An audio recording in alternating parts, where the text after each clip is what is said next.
ISRO ചാരക്കേസിൽ CBIക്ക് തിരിച്ചടി. പ്രതികൾക്ക് മുൻകൂർ ജാമ്യം അനുവദിച്ച് ഹൈക്കോടതി ഉത്തരവിറക്കി. RB ശ്രീകുമാറും സിബി മാത്യൂസും അടക്കമുള്ള 5 പേർക്കാണ് കോടതി മുൻകൂർ ജാമ്യം അനുവദിച്ചത്. ചാരക്കേസിൽ സിബി മാത്യൂസ് അടക്കമുള്ള സത്യസന്ധരായ ഉദ്യോഗസ്ഥർക്കെതിരെ വസ്തുനിഷ്ഠമല്ലാത്ത ആരോപണങ്ങൾ ഉന്നയിച്ച് ഒടുവിൽ നാണം കെട്ട് CBI. ചാരക്കേസ് ഗൂഢാലോചനയിൽ വിദേശ പങ്കാളിത്തമുണ്ടെന്ന ആരോപണം തെളിവില്ലാതെയാണെന്ന് മുൻ DGP സിബി മാത്യൂസ് നേരത്തെ അഭിപ്രായപ്പെട്ടിരുന്നു. നമ്പി നാരായണൻ അടക്കമുള്ളവരെ അറസ്റ്റ് ചെയ്യാൻ തീരുമാനിച്ചത് കൂട്ടായിട്ടാണെന്നും അദ്ദേഹം സൂചിപ്പിച്ചിരുന്നു. തനിക്കെതിരായ പകയാണ് കേസിന് പിന്നിലുള്ളത്.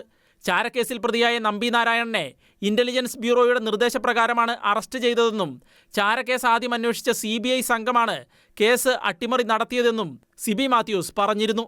സിബി മാത്യൂസ് ഷെക്കേന ന്യൂസിന് അനുവദിച്ച പ്രതികരണത്തിലേക്ക്. ISRO ഗൂഢാലോചന എന്ന് പറയുന്ന കേസിൽ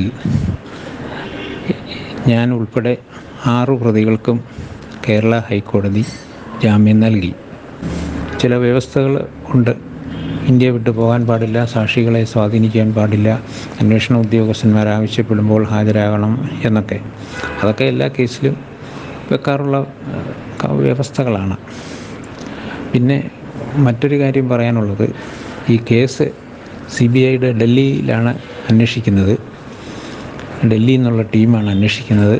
കേസ് രജിസ്റ്റർ ചെയ്ത് FIR രജിസ്റ്റർ ചെയ്തിട്ട് 1.5 വർഷമായി. ഇതുവരെ കുറ്റപത്രത്തിലേക്കൊന്നും എത്തിയിട്ടില്ല. കൂടാതെ ആകെയുള്ള 18 പ്രതികളാണുള്ളത്. ആ 18 പ്രതികളിൽ 2 പ്രതികൾ മരിച്ചുപോയി. ബാക്കി 16 പേര് ഇപ്പോൾ ജീവിച്ചിരിക്കുന്നു. അതിൽ CBI ചോദ്യം ചെയ്യണമെന്നും കസ്റ്റഡിയിൽ എടുക്കണമെന്നും അറസ്റ്റ് ചെയ്യണമെന്നും ആവശ്യപ്പെടുന്നത് ഞാൻ ഉൾപ്പെടെയുള്ള 5 പ്രതികളെ മാത്രമേ ഉള്ളൂ. ബാക്കിയുള്ള 11 പ്രതികളെ സ്വതന്ത്രരായിട്ട് അവരവരുടെ കാര്യങ്ങൾ നോക്കുന്നു, സന്തോഷമായിട്ട് ജീവിക്കുന്നു.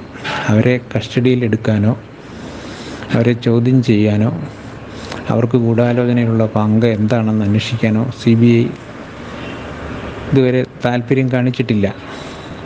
അവരുടേതായ കാരണങ്ങൾ ഉണ്ടായിരിക്കാം, ഞാൻ അതിനെപ്പറ്റിയൊന്നും പറയുന്നില്ല. എന്തായാലും ഈ കാര്യവും കൂടി എനിക്ക് വേണ്ടി ഹാജരായ അഡ്വക്കേറ്റ് കേരള ഹൈക്കോടതിയുടെ മുമ്പാകെ പറഞ്ഞിരുന്നു. ഒരു കേസിൽ 16 പ്രതികളുണ്ട്. അതിലെ 5 പേരെ മാത്രം കസ്റ്റഡിയിലെടുത്താൽ മതി. ഗൂഢാലോചന തെളിയിക്കാൻ അതാണ് ആവശ്യം. ബാക്കിയുള്ള 11 പേരെ കസ്റ്റഡിയിലെടുക്കുകയോ ചോദ്യം ചെയ്യുകയോ ആവശ്യമില്ല എന്നുള്ള ഒരു നിലപാട് എന്തുകൊണ്ടാണ് CBI സ്വീകരിക്കുന്നത് എന്ന് എനിക്ക് വേണ്ടി ഹാജരായ അഡ്വക്കേറ്റ് ചോദിച്ചിരുന്നു. കൂടാതെ ഞങ്ങളെല്ലാവരും തന്നെ പോലീസ് ഡിപ്പാർട്ട്മെൻറ്റിലും കേന്ദ്ര ഇൻ്റലിജൻസിലും ഉന്നത സ്ഥാനങ്ങൾ വഹിച്ചവരാണ്. ഞങ്ങൾ ഒളിച്ചോടുകയോ രാജ്യം വിട്ടുപോവുകയോ ഒന്നും ചെയ്തിട്ടില്ല ഇതുവരെ, ഇനി ചെയ്യത്തുമില്ല. അതുകൊണ്ട് കസ്റ്റഡിയിലെടുക്കേണ്ട ആവശ്യം എന്ത്? സംഭവം നടന്നത് 27 കൊല്ലം മുമ്പാണ്.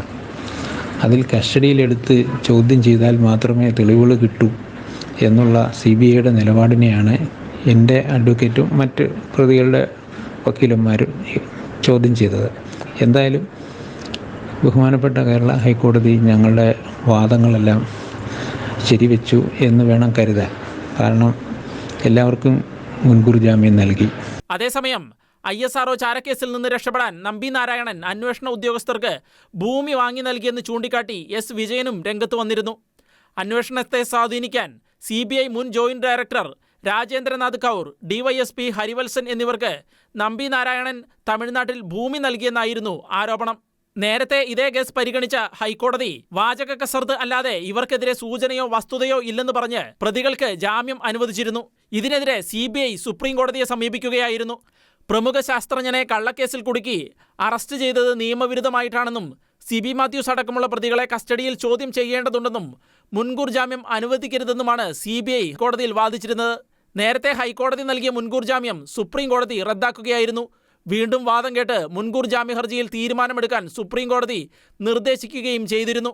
ഇതേ തുടർന്നാണ് കേസ് വീണ്ടും പരിഗണിക്കുകയും പ്രതികൾക്ക് ജാമ്യം അനുവദിച്ച് ഹൈക്കോടതി ഇപ്പോൾ ഉത്തരവ് ഇറക്കുകയും ചെയ്തത്. ഷെക്കേന ന്യൂസ്, കൊച്ചി.